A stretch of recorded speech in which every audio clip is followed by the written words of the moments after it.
So, ladies and gentlemen, today we're going to take a quick look at what I consider probably one of the most unique thrill kill movies of the 1940s. Some people say it's film noir. I don't think so. It's like a psychological crime thriller with aspects of film noir, even though you know who the murderers are from the first 2 minutes. Now, Rope by the great Alfred Hitchcock is based on the 1929 play of the same name by Patrick Hamilton. The film was adapted by Hume Croman, a great Canadian actor, Jessica Tandy's husband, with a screenplay by Arthur Lorenz. Now, this was the first of Hitchcock's Technicolor films as part of his transatlantic pictures production, which he operated with Sidney Bernstein, great talent as well.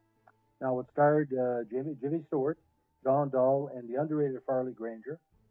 And what really sets us out, if you look at it closely, it's a quick movie, but it seems to be all in one take, and it basically flows quite well. Now, the original play was said to be inspired by the real life murder of 14-year-old Bobby Franks in 1924 by the infamous homosexual serial killer tag team of Leopold and Loeb when they killed Bobby Franks in 1924 in the Chicago region. Now, the plot of the movie is very stretchable and very basic in the same way.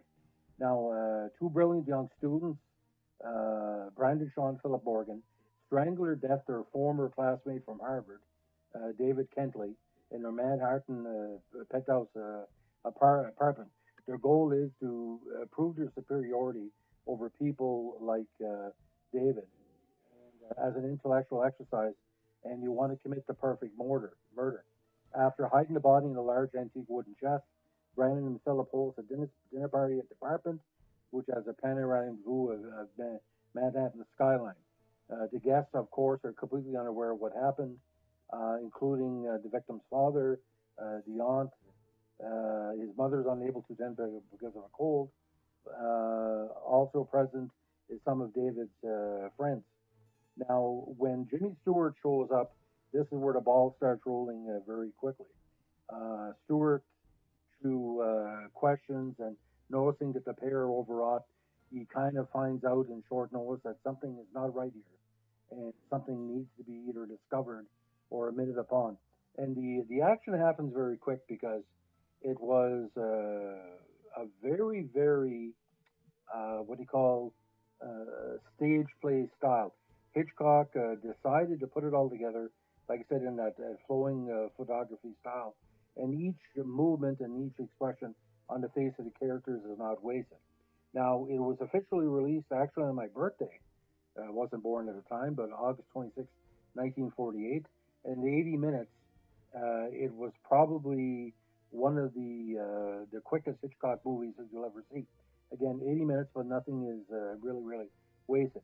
Now, in a budget of 1.5 million, they made 2.2 million in rentals.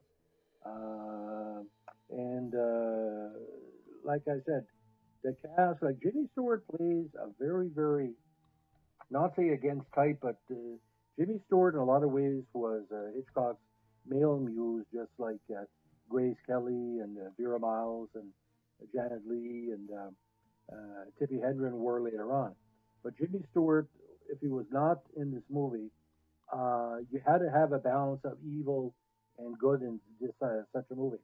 No other actor, I think, could have played the prof or the instructor, because basically the whole aspect of it is we know in his mind there's something going on, that something's been taken too far, and but the homosexual subtext. Let's talk a little bit about this. The characters of Brandon and Philip, one is dominant and one is weak, and very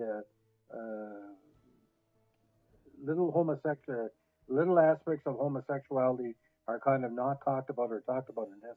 But if you listen to the dialogue, you pretty well know that someone's in charge here. And what was really weird now, John Dahl was alleged to be gay, while Granger and screenwriter Arthur Lorenz were gay. Now, the play on which the film was based actually explicitly portrays Brandon Phillip in a homosexual relationship. But when we talk about the multiple takes, according to some time snaps at the time, there's 10 shots in the movies that are framed together. And start to finish, they range anywhere from 4 minutes 37 seconds to as long as 10:06. Now, Hitchcock said he wasn't pleased with the first shoot of the movie, and he ended up reshooting the last 4 or 5 segments because he was dissatisfied with the natural light of the sunset.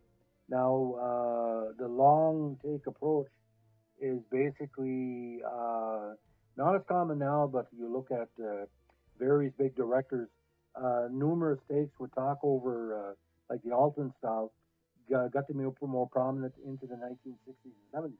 But for 1948, this wasn't a drive-in movie. This wasn't a family movie. This was a romance, and the critical response actually was quite strong because people used to go to movies back in the day for a little bit of film noir, a little bit of thriller, because it was a type of movie that would play good to the art crowd.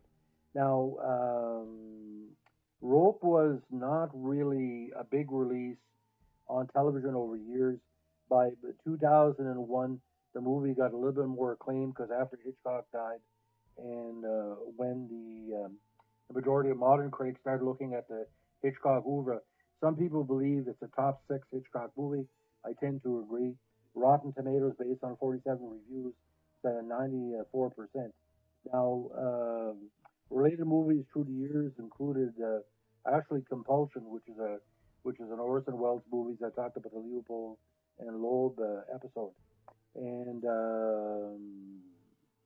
but from a film study standpoint, from a critic standpoint, you could do worse to review this movie as a starting point for a high school or college film class because there's a lot going on here, and it's been influenced by a lot of people, Hitchcock fans included. Oh, that's beautiful. That's beautiful. Gotta do it. Anyway, like I said, sorry, I thought we were cut off for a second. Anyway, you do worse than to do a film class, study or high school film class. Very, very strong, very deliberate. Hitchcock was probably using this as a prep for his bigger movies coming up. Strangers on a Train being in black and white, going back to black and white, was I think a good choice because Strangers on a Train had a little bit of more film noir. But you look at Down in for More, Murder, Rear Window, North by Northwest as we go along. Use the technicolor here is tremendous. Even though I haven't seen, allegedly it was supposed to be 3D a lot of theaters. I haven't seen the 3D version. I'm seeing mostly HD and 2 and 3D versions. But allegedly there's a 3D release of this, which I like to see. Anyway, so this COVID Tuesday, wish everybody coolness from the hot wave and please be safe. Have a good day. Bye.